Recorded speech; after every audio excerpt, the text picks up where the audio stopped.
একটি পুরনো গ্রাম ছিল যা বনবাদর এবং পাহাড়ের মাঝে চাপা পড়েছিল। গ্রামটির নাম ছিল কালোকুড়া। এক সময় এই গ্রাম ছিল অনেক বড় এবং সমৃদ্ধ, কিন্তু এক অদ্ভুত ঘটনাতে এই গ্রামটি একেবারে নীরব হয়ে যায়। মানুষজন একে একে গ্রাম ছাড়তে শুরু করেছিল। অবশেষে সেই গ্রামটি পরিত্যক্ত হয়ে পড়ে।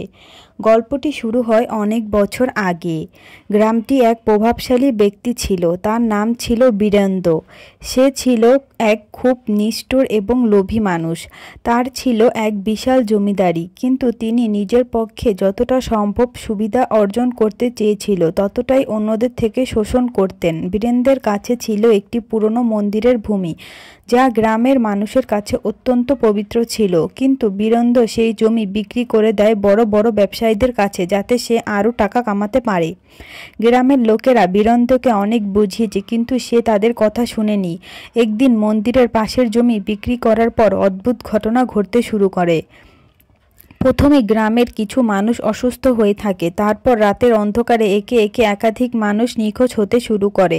যাদের নিখোঁজ হওয়া সেগুলি সাধারণ মানুষ ছিল না, বরং তারা যারা মন্দির সংরক্ষণ করত, যা বীরেন্দ্রের বিরুদ্ধে কথা বলতো। কিছুদিন পর এক রাতে বীরেন্দ্র নিজেই এক ভয়ানক ঘটনার মুখোমুখি হয়। তিনি রাতে তার বিশাল বাড়ির সেকেন্ড ফ্লোরে ঘুমাচ্ছিল, তখন হঠাৎ তার ঘরটা থরথর করে কেঁপে ওঠে। দরজা জানালা খুলে যায়, বাতাসে এক অদ্ভুত গন্ধ ভেসে আসে। এক ভুতুড়ে সত্তা তার সামনে এসে দাঁড়িয়ে পড়ে। সে ভূত ছিল সেই মন্দিরের পুরোহিত, যার আত্মা পবিত্র জায়গাটির জন্য অনেক কষ্টে আটকা পড়েছিল। ভূতটি বলছিল, তুমি আমাদের জায়গা নষ্ট করেছো, তুমি আমাদের অপমানিত করেছো, এখন তোমাকে তার মূল্য দিতে হবে।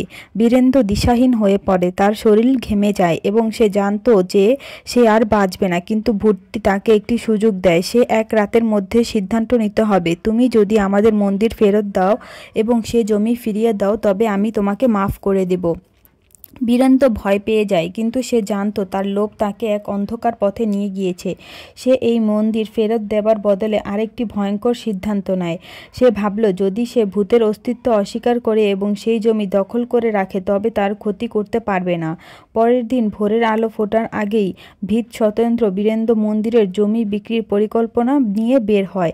কিন্তু যখন সে সেই জায়গায় পৌঁছায়, তার চোখের সামনে ঘটে এক অদ্ভুত ঘটনা। মন্দিরের সব দেয়াল ভেঙে গিয়ে অগ্নির কনকনে আগুনের ঝলসে উঠেছিল। চারপাশে ভুতুড়ে শব্দ শুনতে পাওয়া যাচ্ছিল এবং মন্দিরের ভিতর থেকে আগুনের মাঝে এক বিশাল ছায়া বেরিয়ে আসে।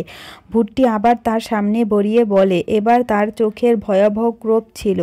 তিনি আমাদের জায়গা নিয়ে যেতে চেয়েছিল, কিন্তু তোমার ভাগ্য আজ বদলে যাবে, বলে ভূতটি তার হাতে কালো তলোয়ার তুলে বীরেন্দ্রের দিকে আঁচড়ে ফেলে। তলোয়ারের আঘাত এতই শক্তিশালী ছিল যে বীরেন্দ্র এক মুহূর্তে মাটিতে লুটিয়ে পড়ে। তার চোখে তখন